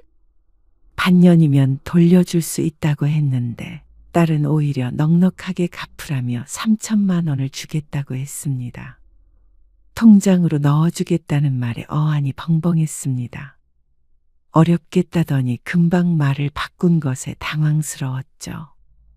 그러다가 그러면 그렇지 않은 생각이 들었습니다. 아무리 그래도 딸이 사정이 급하다는 부모를 외면할 만한 사람은 아니었습니다. 송 씨는 집에 돌아갈 때는 웃는 얼굴이었습니다. 유치하다고 할 수 있었지만 그래도 기분이 조금 풀린 건 사실이었습니다. 그리고 다음 날 송 씨의 통장에 3천만 원이 들어왔습니다. 물론 이 돈을 쓸 데는 없었습니다. 며칠 가지고 있다가 급한 게 해결됐다고 돌려줄 생각이었습니다. 딸도 큰 돈 빌려주고 마음이 편하지는 않을 것이었습니다. 게다가 얼마 전에 시부모에게도 3천을 줬다면 넉넉하지 않을 수도 있었습니다. 그래서 송 씨는 나흘쯤 뒤에 딸에게 전화를 걸었습니다. 미애야, 며칠 전에 빌려줬던 3천만 원 돌려줄게. 어? 왜 벌써요? 이제 별로 필요 없을 것 같아서. 그러면 좋다고 할 줄 알았던 딸이 뜻밖의 반응을 보였습니다. 그래도 혹시 모르니까 가지고 계세요. 또 필요해질 수도 있잖아요. 아니야. 너도 이 돈 마련하느라 힘들었을 거 아니야. 아니에요. 여윳돈이니까 쓸 만큼 쓰시고 주세요. 만약 나중에 진짜로 필요한 일이 있다고 하더라도 딸에게 손을 빌릴 정도는 아니었습니다. 하지만 딸은 부모가 걱정되는지 맘 편히 쓰라고 돈은 지금 돌려주지 말라고 했습니다. 급한 일이 있다고 거짓말을 했기에 송 씨는 일단 알았다고 했습니다. 그리고 한 달쯤 있다가 돌려주겠다고 했는데 그때도 딸은 나중에 달라고 했습니다. 괜히 돈만 가지고 있는 것 같아서 마음이 불편했습니다. 딸이 이 돈으로 적금을 들어도 이자를 받을 테니 말이죠. 그런데 굳이 돌려주겠다는 돈을 1년 뒤에 달라는 딸에게 뭔가 고마우면서도 이상했습니다. 빌려줬던 돈을 빨리 준다고 하면 좋아해야 하는 거 아닌가 싶었습니다. 결국 3천만 원을 반년 뒤에 돌려주게 되었습니다. 1년 동안 가지고 있는 게 의미가 전혀 없었으니 돈은 제 주인에게 돌아가는 게 맞았습니다. 딸이 뭐라고 해도 송 씨는 3천만 원을 딸의 계좌로 입금했습니다. 3천만 원 통장에 넣었다. 그동안 잘 썼어. 그래도 엄마가 어려울 때 도와주려는 마음이 있다는 것에 위안을 받았습니다. 그런데 송 씨의 전화에 딸이 황당한 대답을 했습니다. 엄마, 근데 3천만 원만 넣었어요? 그러면 에이, 이자도 안 넣었어요? 송 씨는 딸의 말에 웃었습니다. 장난을 치고 있는 줄 알고 말이죠. 아이고, 나중에 맛있는 거 사줄게. 그런데 딸이 농담 섞인 진담을 했습니다. 이자를 10% 정도 치면 1년에 300이니까 반년이면 그래도 150은 주셔야죠. 웃음기 섞인 말에 송 씨는 긴가민가 했습니다. 농담 같았지만 내용이 너무나 구체적이었으니 말이죠. 너 진심이니? 진심이죠.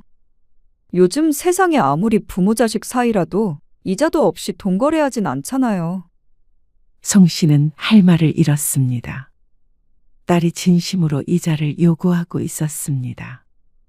그것도 10%씩이나 말이죠. 아니, 얼마인지가 중요한 게 아니었습니다. 어떻게 딸이 자신에게 그런 말을 할 수 있는지 몰랐습니다. 어처구니가 없었습니다. 돈을 빌리고 며칠 만에 돌려주겠다고 할 때 굳이 1년 쓰고 주라더니 송 씨에게 돈 장사를 하려고 한 모양이었습니다. 돈이 궁한 것도 아니고 어쩜 이런 애가 다 있나 싶었습니다. 부족하게 키운 것 같지 않은데 결혼하고 나니까 부모에게서 한 푼이라도 못 뜯어가서 안달이 난 것 같았습니다.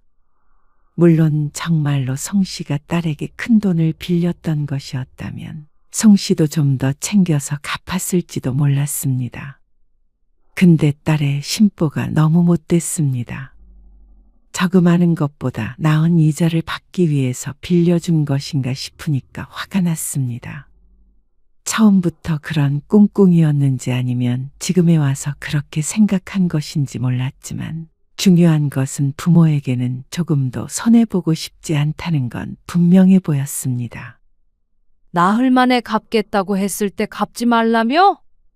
엄마가 또 필요한 일이 있을까봐 그랬죠. 너 정말 너무한 거 아니니? 딴 사람들한테 한번 얘기해봐라. 부모한테 이자 달라는 자식이 있는지.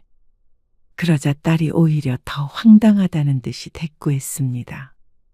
당연한 걸 물어보라고 그러세요? 아무리 부모 자식이라도 돈 관계는 잘 따져야 해요. 그래야 나중에 안 서운하죠. 그러면 너는 시부모한테 3천만 원 보태주고 이자 받았니? 그러자 딸이 놀란 듯 아무 말도 없었습니다. 그건 어떻게 아셨어요? 너희 하는 말 들었다. 딸이 머뭇거리며 대답했습니다. 그건 빌려드린 게 아니라서요. 더 기가 찬 말이었습니다. 시부모는 그냥 준 거라 이자도 필요 없고 친정부모는 빌려준 거니까 이자도 다 받아야 된다는 논리는 어떻게 나온 건지 몰랐습니다. 부모 자식 간의 돈 관계는 제대로 해야 한다면서 가장 제대로 하지 않는 게 딸이었습니다. 그동안의 딸과의 일이 주마등처럼 스쳐 지나갔습니다. 아니, 누굴 탓할까요? 그렇게 키운 게 성씨이고 그렇게 행동하도록 호구같이 퍼주기만 했던 게 성씨인데 말이죠. 하지만 아무리 자신에게 책임이 있다지만 딸이 괘씸한 건 변함없는 사실이었습니다. 이대로는 너무 억울하고 속상했습니다. 그래서 성씨는 딸이 원하는 대로 해주기로 마음먹었습니다. 그래. 이자는 보낼게. 아무리 부모 자식 사이라도 돈 문제는 확실히 해야 한다고 했지. 그래. 그렇게 하자. 정말요? 알겠어요. 딸은 좋아했습니다.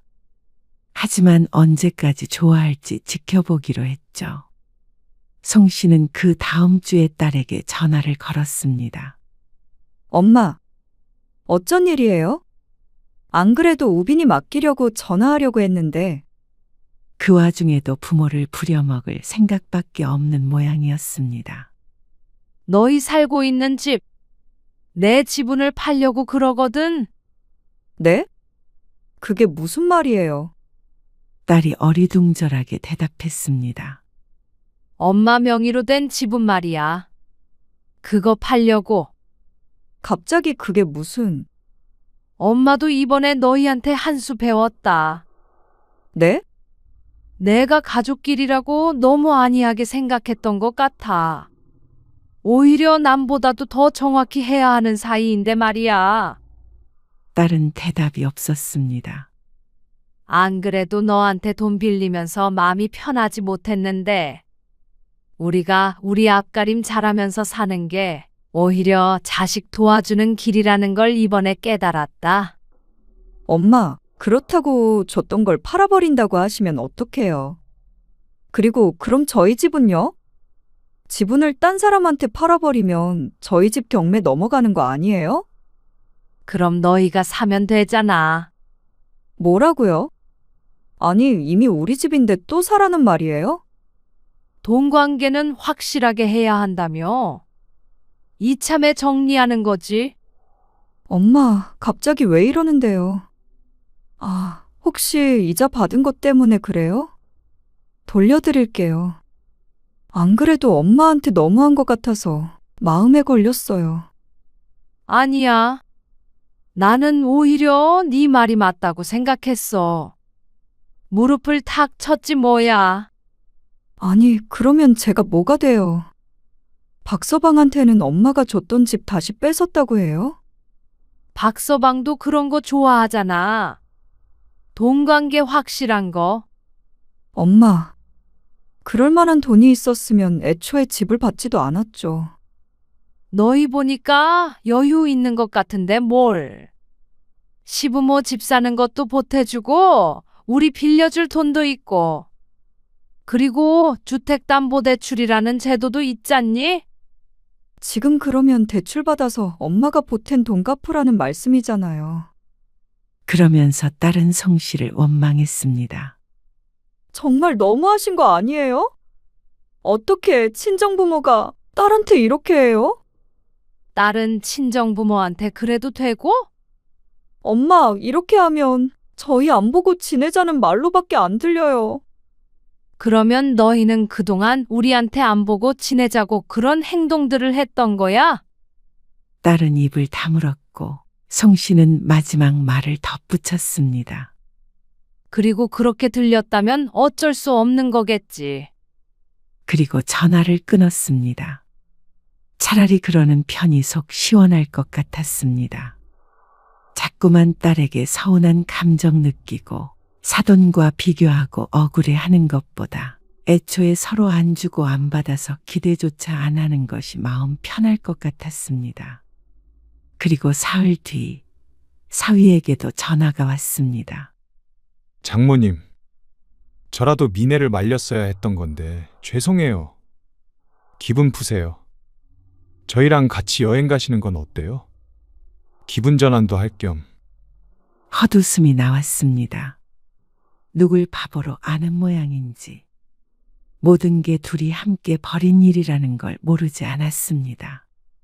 사위나 딸이나 똑같았습니다. 그런데 이제 와서 눈 가리고 아웅하려는 게 더 얄미웠습니다. 그 집 문제는 없던 걸로 해주시면. 이달까지 해결 보고 안 살 거면 다른 사람한테 팔거나 경매 넘길 테니까 그런 줄 알아.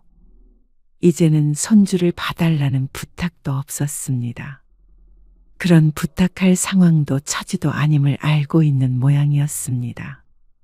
송 씨는 딸의 사과에도 결정을 번복하지 않았습니다. 남편도 그런 송 씨를 지지했습니다. 이기적인 것들. 부모 돈은 죄다 지들 거라고 생각하면서 이래서 자식 키워봤자 소용없는 거야. 집을 준 게 아까운 게 아니라 그 이후에도 끊임없이 부모를 벗겨먹으려 하면서 자신들은 부모에게 돈 한 푼 쓰기 싫어하는 그 마음이 분했습니다. 그러지만 않았더라면 집은 언젠가 딸 것이 되었을 것이고 송 씨 부부도 아깝다는 생각을 하지 않았을 테죠. 누군가는 송 씨 부부를 매정하다고 할 수도 있었습니다. 대가를 바라고 준 것이냐고 손가락질을 할지도 몰랐죠. 하지만 아무리 부모라도 부모를 존중하지 않는 자식에게 마음 주지 않을 권리는 있었습니다. 내 것을 주지 않을 권리도 있었죠. 제 복을 제 발로 걷어찬 것은 딸이라고 생각했습니다. 물론 딸은 달리 생각할지 몰라도 말이죠. 결국 딸 부부는 송 씨가 보태줬던 돈을 고스란히 뱉어내야 했습니다. 당연히 딸과 사위는 송 씨 부부를 원망했습니다. 이렇게 보면 자식에게 덮어주는 부모가 더 대접받는 건 아닌 모양이었습니다. 그렇다면 각자 잘 사는 게 덜 억울한 방법이었습니다. 뒤늦게 깨달았지만 앞으로는 그럴 작정이었습니다. 딸에게 먼저 연락할 일은 없겠지만 말이죠.